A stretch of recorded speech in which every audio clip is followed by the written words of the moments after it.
कुरुक्षेत्र है। थोड़ा सा हम लोग कुरुक्षेत्र का भी परिचय ले लेते हैं कि क्यों कुरुक्षेत्र कहा गया। और भगवान कृष्ण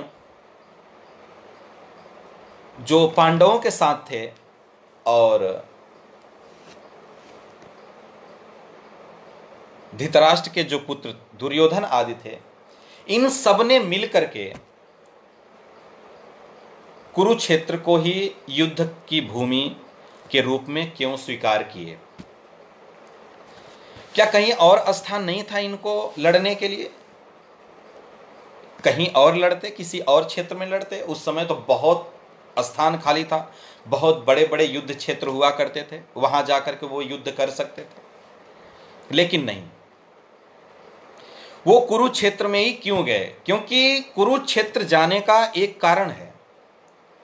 वहां पे कारण ये है कि जो कुरुक्षेत्र है, कुरुक्षेत्र में मरने वाला प्रत्येक व्यक्ति स्वर्ग में जाता है। केवल वहां शरीर छोड़ दे, कुरुक्षेत्र में वो जाकर के शरीर छोड़ दे या तो युद्ध में मारा जाए, वो व्यक्ति स्वर्ग में निवास करता है, स्वर्ग चला जाता है। तो ये वरदान दिया किसने और ये वरदान प्राप्त किसने किया था, इस पर भी हम लोग थोड़ा सा चर्चा कर लेते हैं। किसी समय की बात है कि एक राजा हुए जिनको कहा जाता है महाराज कुरु। महाराज कुरु राजा हुए और वो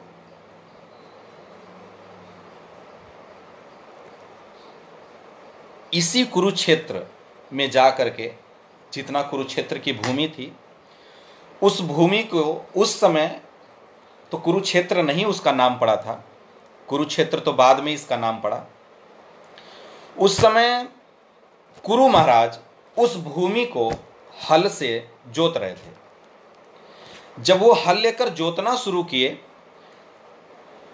तो जब जोतने लगे तो इंद्र स्वर्ग से चल करके आए। इंद्र स्वर्ग से चल करके आए और महाराज कुरु से कहते हैं, आप ये क्या कर रहे हो? बोले, हम इस भूमि को जोत रहे हैं। बोले, जोत करके क्या मिलेगा? बोले, हम जोत इसलिए रहे हैं कि इस भूमि में जो भी व्यक्ति शरीर त्याग करेगा वो स्वर्ग को जाएगा। इस बात को सुन करके देवराज इंद्र को बहुत हंसी आई। महाराज कुरु का उपहास किए, उपहास करके चले गए अपने इंद्रपुरी को। फिर वहां से आए, फिर पूछे, महाराज कुरु ये आप क्या कर रहे हैं? भूमि को जोत रहा हूं। बोले, जोत करके क्या होगा? बोले, मैं इस भूमि को इसलिए जोत रहा हूं क्योंकि इस भूमि में जो व्यक्ति शरीर छोड़ेगा वो व्यक्ति स्वर्ग को जाएगा। फिर वो उनका उपहास किए, उपहास करके चले गए स्वर्ग को। वहां जाकर के जब इंद्र देखते हैं कि हमारे इतना उपहास करने के बाद भी महाराज कुरु उस भूमि को जोतना बंद नहीं कर रहे हैं, तो वो सब देवताओं से सलाह किए। देवताओं से सलाह लेकर के और महाराज कुरु के समक्ष इंद्र उपस्थित हुए। वहां प्रकट होकर के इंद्र कहते हैं कि महाराज कुरु, मैं आपके इस उद्योग से कि आप जोते जा रहे हैं, जोते जा रहे हैं, इतना उपहास करने के बाद भी आप नहीं रुक रहे हैं, इस कारण से मैं आप पर बहुत संतुष्ट हूं। मैं आपको ये वर देता हूं कि जो ये आपकी इच्छा है कि हमारी जोती हुई भूमि में जो भी व्यक्ति शरीर का त्याग करेगा वो स्वर्ग को जाएगा, मैं आज से ये वर देता हूं कि आपकी मनोकामना पूर्ण हो जाएगी।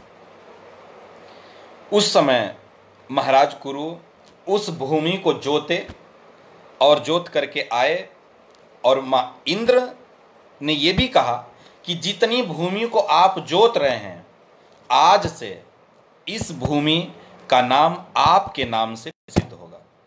तब से उस कुरुक्षेत्र की भूमि को कुरुक्षेत्र कहा जाने लगा, क्योंकि उस भूमि को कुरु ने जोता था।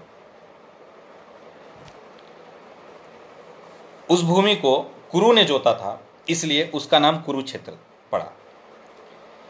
और उस कुरुक्षेत्र में कोई व्यक्ति शरीर त्याग करता है या तो वो युद्ध के दौरान मारा जाता है, वो व्यक्ति स्वर्ग को जाता है। इसलिए भगवान कृष्ण जानते थे कि ये जो दोनों लोग